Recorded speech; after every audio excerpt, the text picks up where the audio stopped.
Oh my god. Bro. You won't believe what just happened. Oh my god, what happened? Bro? Wait, what was I talking about? All of us humans forget things.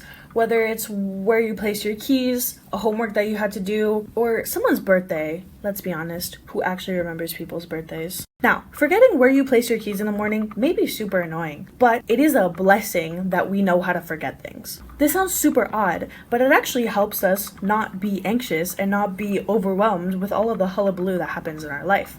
It is really good for our mental being, and our mental being must remain protected. Your memory is like a giant room. With less information, it looks like this minimalist room. Boring, but very clean. Now, when you fill your head with more information, aka more clutter, it can become like this whimsical maximalist room. Fun, yet very overwhelming. While having a good memory seems like a good idea, it actually reduces a person's ability to think abstractly. When the brain is too overwhelmed with memories that aren't forgotten, the person may only think with those memories and can't focus on other information. Therefore, their brain rooms become like this room, very messy.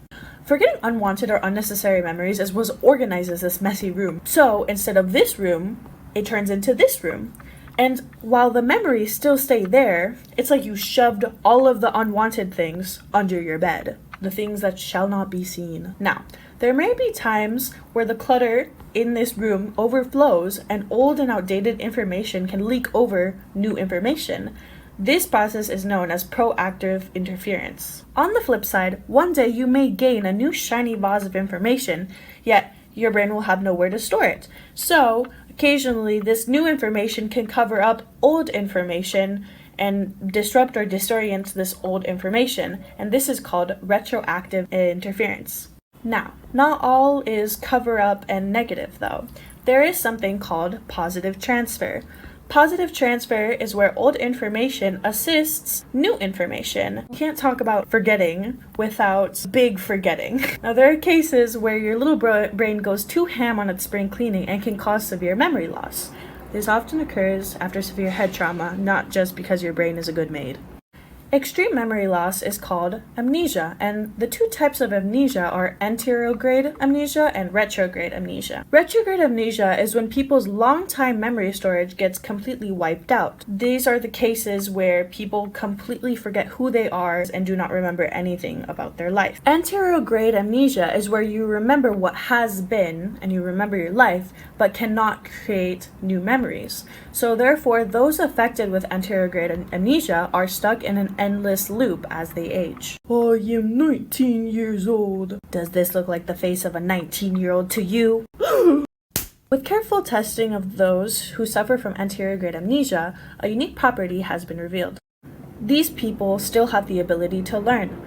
They can be classically conditioned and can learn new skills, but they will not have memory of ever learning these skills. How do I know how to ride a bike? I've never touched one in my 19 years of living. Now, there are many different techniques that your brain likes to do its spring cleaning. Encoding failure, which is where you do not process the information that you sense around you. Storage decay, in Hermann Ebbinghaus's words, humans have a forgetting curve.